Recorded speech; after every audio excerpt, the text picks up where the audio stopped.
Last time the Star Warrior Chronicles the Prophesied King. Our heroes went to Phoenix so they can find help. There they managed to find a man named Barry Bird, who seemed to know something about the Starblade.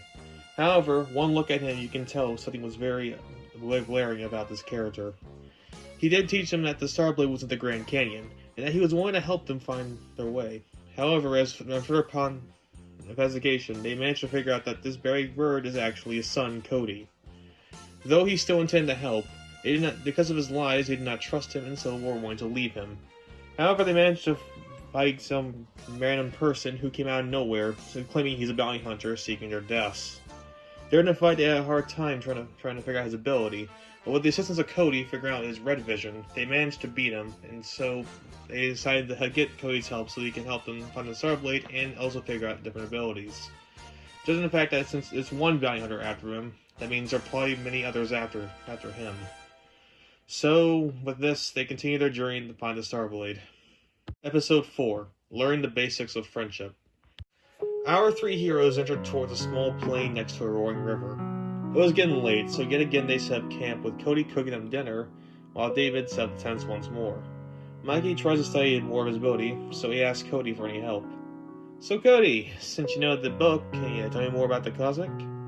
Cosmic is a rare ability only your bloodline knows. The book covered nothing about that. Thought you knew all the abilities.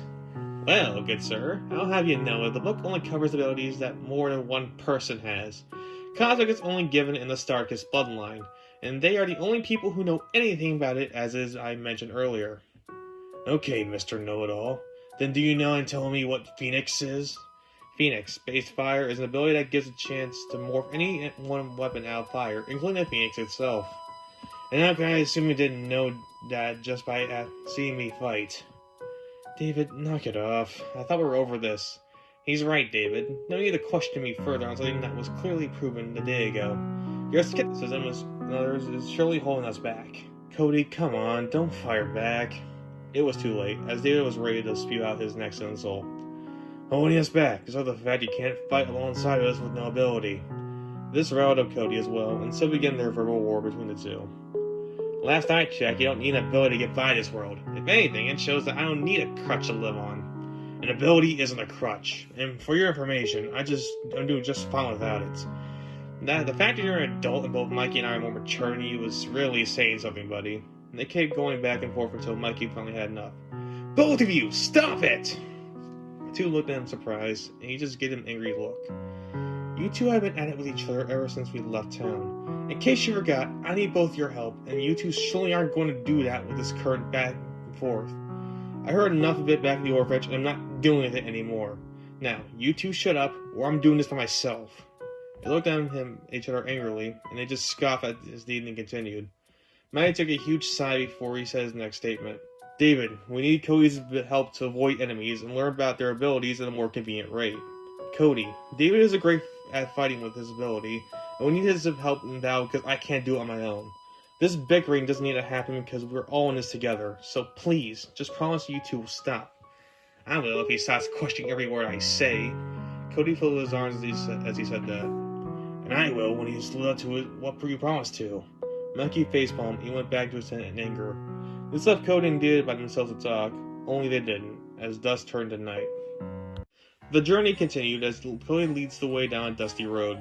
Some cars pass by, paying him no mind in the process. Alright, at the rate we're going, we should be there in about 5 days. I think we have enough materials by then. David remained silent, not trying to provoke anything.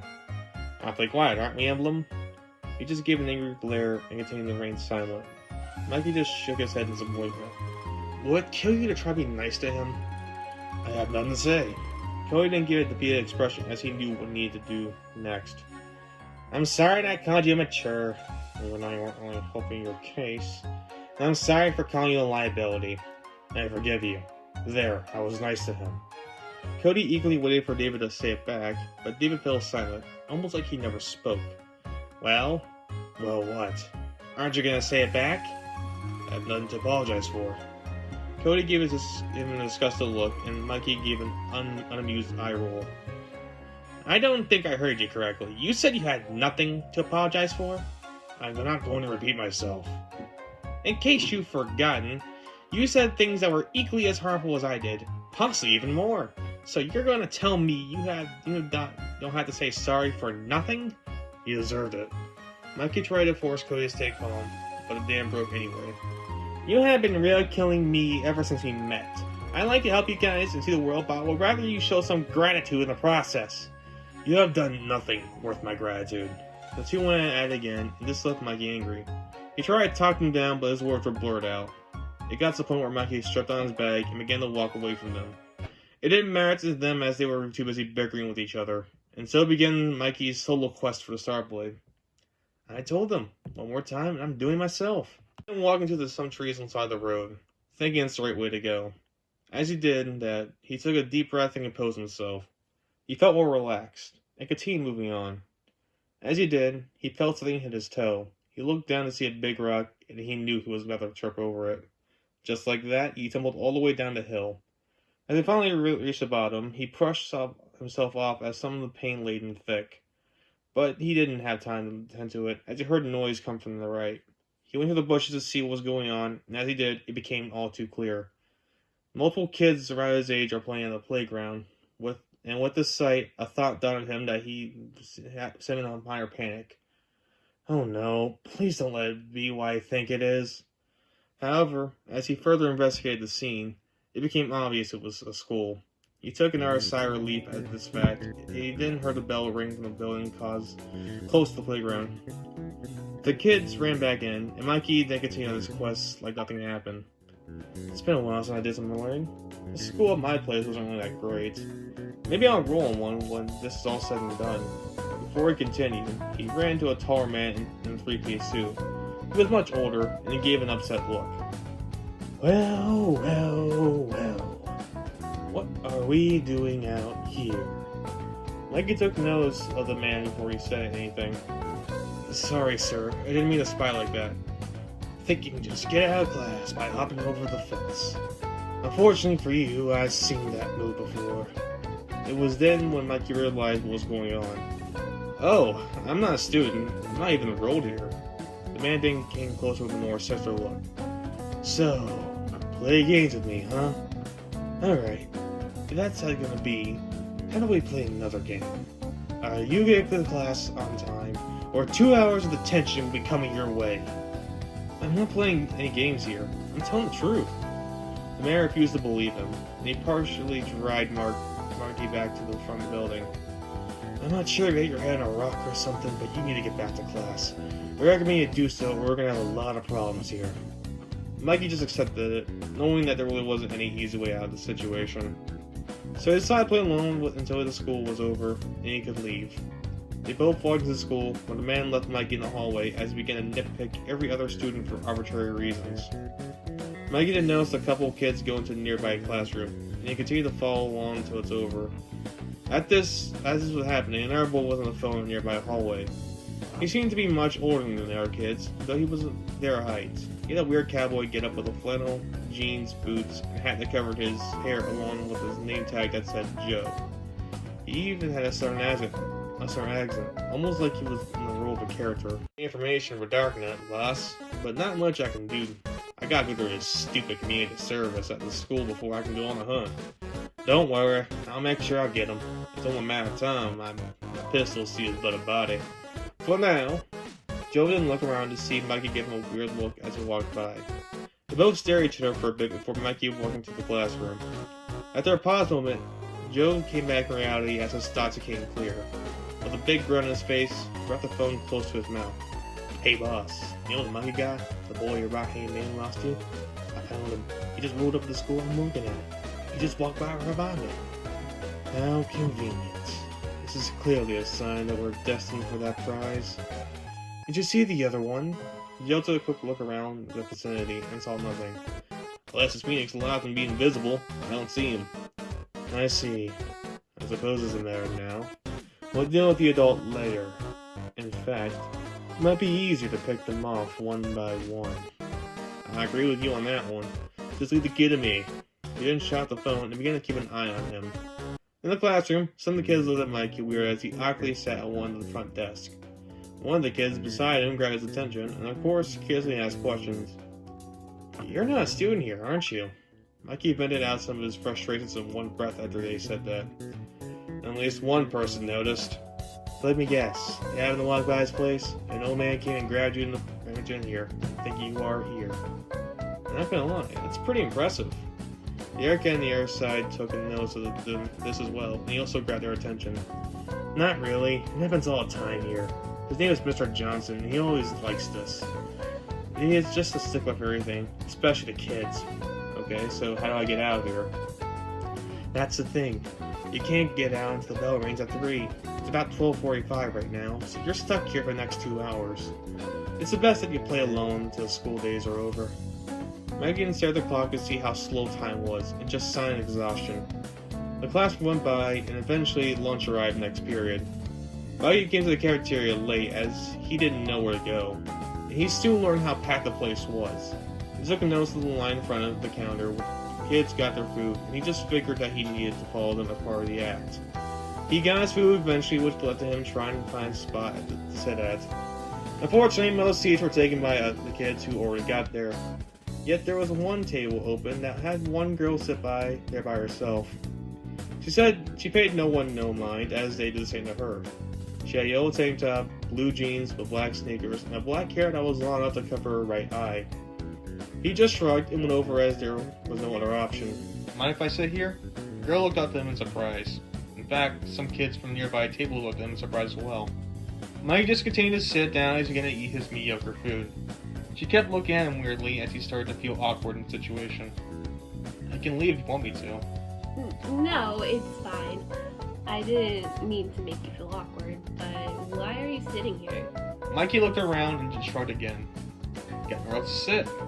Anyway, my name is Mikey Starr. As he was introducing himself, he stopped before he gave too much away. I mean, Mikey Davis. Pleasure to meet you. Sora Peters is my name. It's obvious you don't know who I am. Of course. I don't know anyone around this place. I'm just forced to waste 2 hours of my life to get by. She giggled a bit after his statement as she covered her mouth. Same here. At least that's what it feels like anyway. Why is that? Sora hesitated for a moment and got real close to him. I don't want to tell. It might put you off like the others. Come on, it can't be that bad. She hesitated before she spoke once more, and this time she remained quiet. It's just that I can do things. Mikey gave his own chuckle as he finished his food. We can all do things. I'm not sure how it would put someone off. No, I can do special things. I'm pretty sure every parent has told their kid that. You don't get it. I have these powers. She didn't let out a bit of light from her hand as she got a bit louder. She immediately got rid of it and looked away in embarrassment. It finally dawned on him what she was referring to. Oh, now I see. So what? What do you mean, so what? Mikey didn't lean closer to her. I can trust you not to say a word. She nodded nervously and then let out a bit of his cosmic aura. He quickly took it away, and she held her gasped for a moment. I have powers too, so it doesn't mean I'll look at you any different. She didn't even look at him confused, and it became somewhat interested. Now that begs the question, how is having these powers a problem? Do you mind taking a walk with me so we can talk about it away from them? He agreed, and he wanted to do just that. As they walked down one of the halls, they began their conversation. You see, when I first got here, I used to be somewhat popular. I actually enjoyed being here for a couple of months. So what changed? Well, one day I was being bullied by some kid who you can tell was having a bad day. He tried to take it out on me, but I forced him back with this beam of light that just spawned through my arm, and that was the day I learned I had powers. And ever since then, people began to fear me. Why is that? Because they didn't know if I had control of it or not. I didn't really know myself either, so they began to distance themselves from me. That's crazy. She looked at him confused. He then took his turn to talk. Here's the thing. I wasn't at the orphanage beforehand, and I had a bunch of kids as friends there as well. When they learned that I had powers, they didn't see him any different. So it's crazy to me that these kids just blow you off because you have an ability. An ability? Right, you don't know. Just the way I call powers. Those kids at the orphanage must be very easygoing people. I wish I met them. They were the best things about that place. But that's a discussion for another time. Mikey then thought for a moment, and after feeling somewhat bad for her, he knew what he needed to do now. As for now, I'm going to go ahead and say this. If you want, I can be your friend. Really? Sora's face lit up a bit. Then again, I would if I weren't leaving after this is done. However, with the hour and a half I have left, I can help you get a friend at the very least. Her lit face then went a little more depressed, but she was still somewhat happy. That would be nice, thank you. Meanwhile, David and Cody were seen running through a forest in desperate attempt to find Mikey. They called out his name, but no matter where they looked, they found nothing. God damn it, where did that kid run off to? Does it look like I know? I was too busy arguing with you to notice. Well, if we just had the forgiveness, he wouldn't be here in the first place. And if you just apologized back, this wouldn't have happened. They both then took a deep breath as they briefly turned away from each other. Let's not argue again. That's what led to him leaving in the first place. You're right.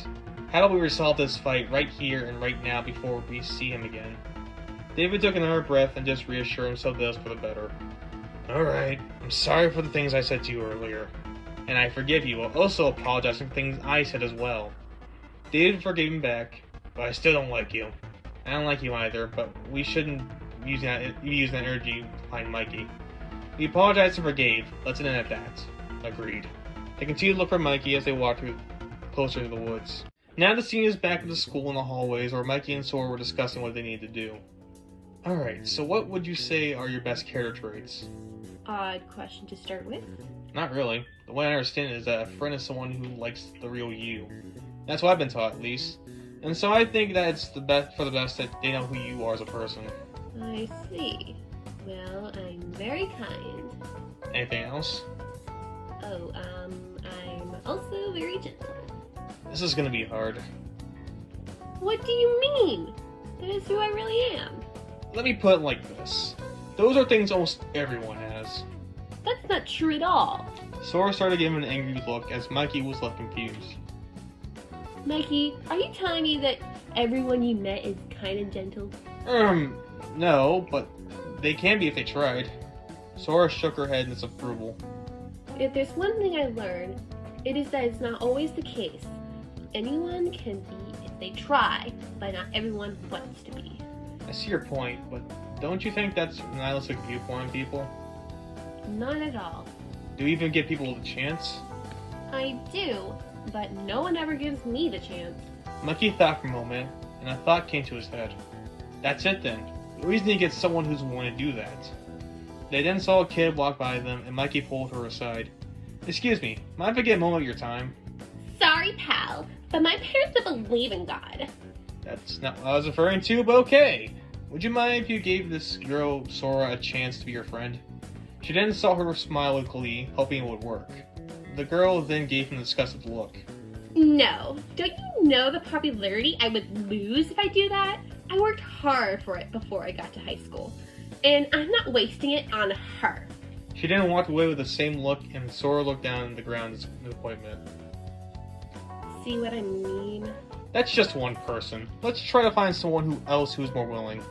They went around the place, asking one kid after another to be her friend, but none did. Either they didn't want to lose her popularity, or just flat out feared her. It got to the point where she was defeated for how many people rejected her. It's no use. No one wants to be my friend. These kids sure aren't like the ones back in the orphanage. She then seemed annoyed after he said that. Mikey, when will you learn that life out here isn't the same like it was in your orphanage? He then gave his own disgusted look. Look, Sora, I'm not stupid. I just got away from negativity, and I'm not getting involved with it again. If you want to be friends with people, then stop stooping to their level, because it isn't going to work. I guess you're right. Not everyone wants to be kind and gentle. He then walked away as Sora gave chase, trying to apologize. But it was too late as Mikey refused to listen. Sora then looked at him angrily. Fine, be that way.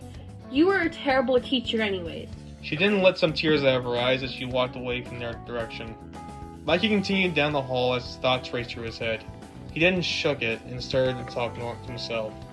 From one mess to another. Is that the prophecy I meant to fulfill?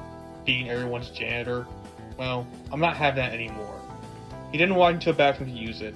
After he finished it, he looked into a reflection of himself to see his angered look.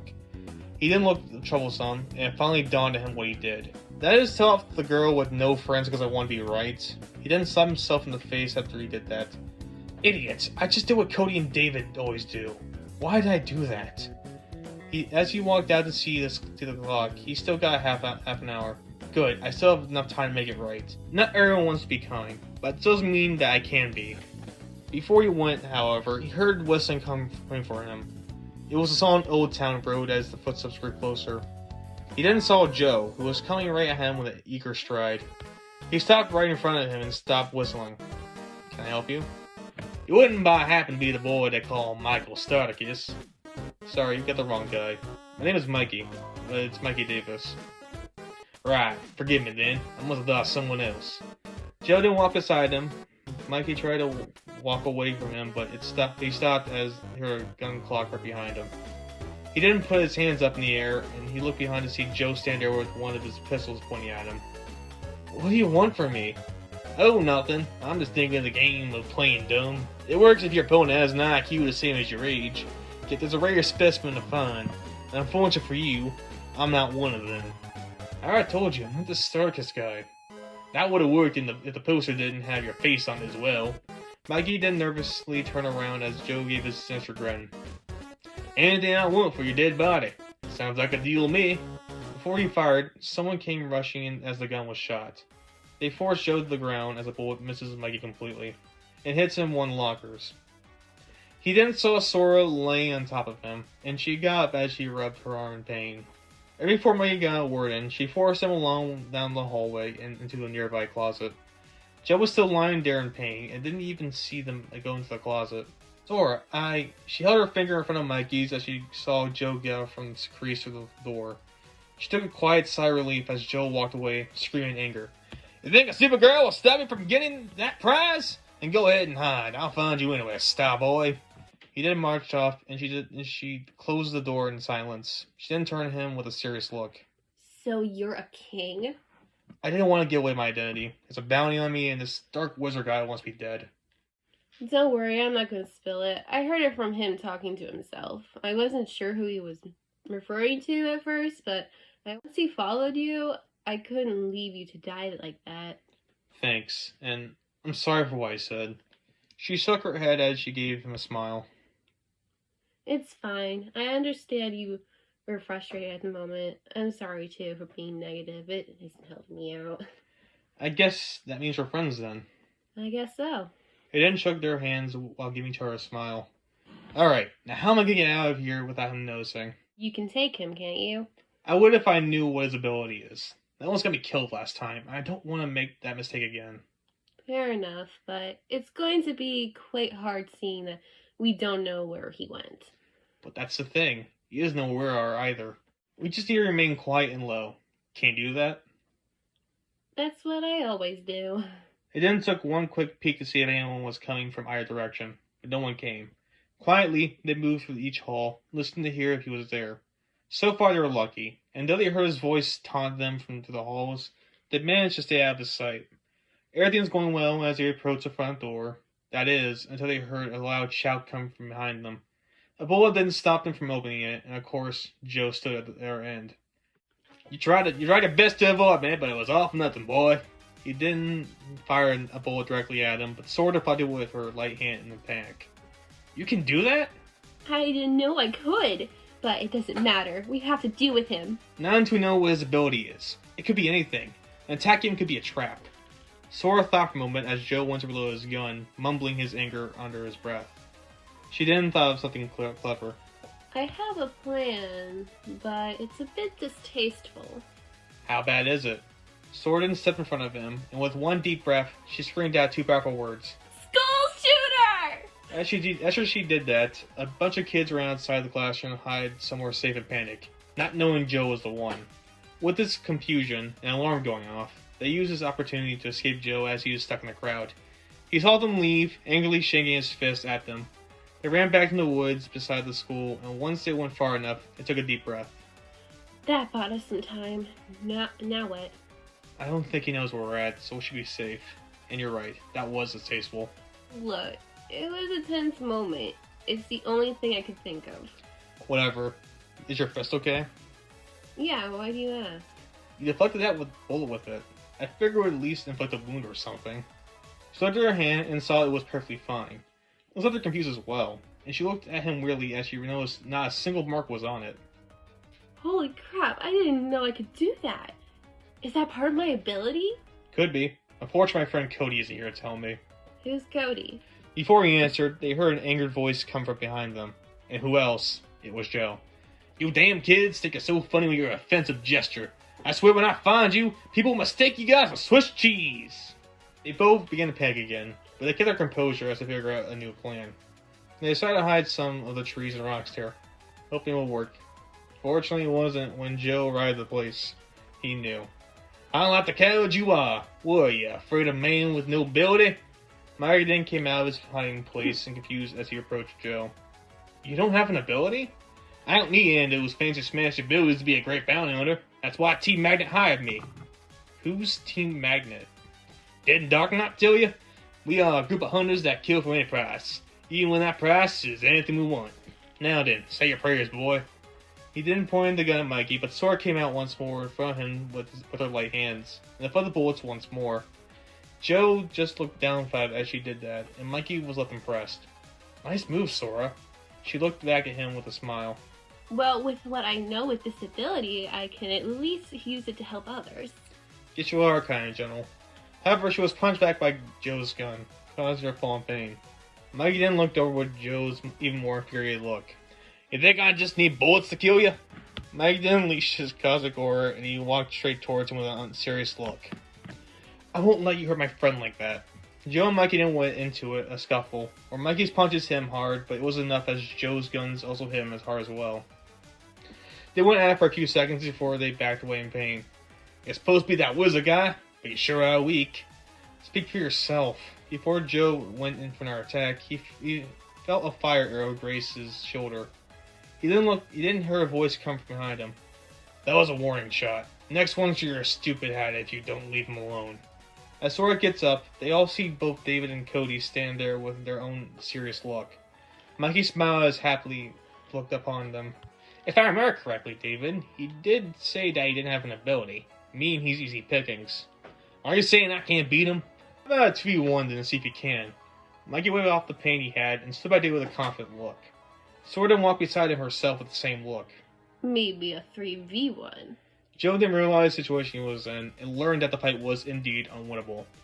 You power dubs are seriously getting on my nerves, but you didn't count for my greatest technique that I learned back in the Wild West. That being... Joe then ran away from them quickly as they just stood there in shock. That is live for the fight another day, dumbasses! You rue today, you mess with Joe at Team Magnet! He then ran away from their sight as they decided to give chase. Next scene has Mikey explain everything to David and Cody about Sora and Team Magnet. A bounty hunter group, you say? Sounds like them but trouble. Indeed, I believe that the art guy was part of it as well.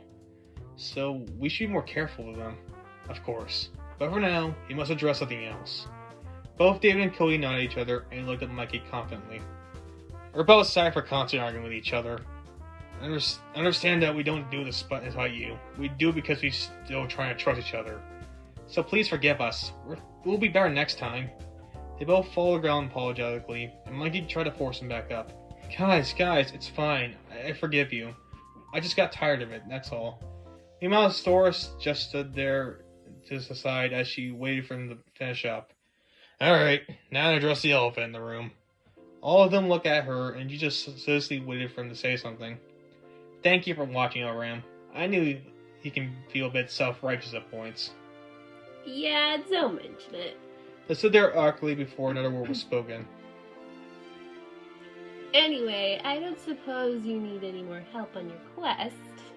If you're asking to come along, that'll be a no. It's a bad enough with Cody, and I don't feel comfortable taking our 12-year-old with me. Trust me, my parents will not know I'm gone. In fact, they wouldn't know if I even exist. We get that, but like you said, we don't feel like taking a Ram's kid with us. It could get dangerous. Sora then looked for Mikey and his input. I'm sorry, Sora, but I have to agree with them on this one. Not saying you wouldn't help, but if Joe gave us too much problems, I can't imagine what we'll do against greater foes. I think it's best you stay put. Sora looked down his appointment, but it didn't matter too much in the end. I understand. Well, will I see you again? Sure, once it's all said and done anyway. Speaking of which, we probably should get going for Duskerize. We don't want to waste any more time. Okay, bye Sora, till we meet again, and may the stars shine upon you. She was still confused by the last part, but just waved goodbye as well as the three ventured off. She walked back to the school to get her stuff, but stopped as a mysterious voice approached her from the back. Excuse me, kid, but you wouldn't happen to see any orphan boy and a biker adult walk by here, did you? She didn't turn around to see who it was. Though she didn't know his name, it was Terry. I have a deal to make with him, and if you don't know where they went, it'll be great. What kind of deal? It's best that you don't know. She didn't thought for a moment, and she didn't figure out exactly what he was talking about. No, I haven't seen any of the sort. Right. Apologies then. You have a good day now. He then left with his determined look, and she decided what she'd do next. They need to be warned of him, or else the only friend I made in a long time will perish. I can't let that happen. She then went off, hoping to find him before he did.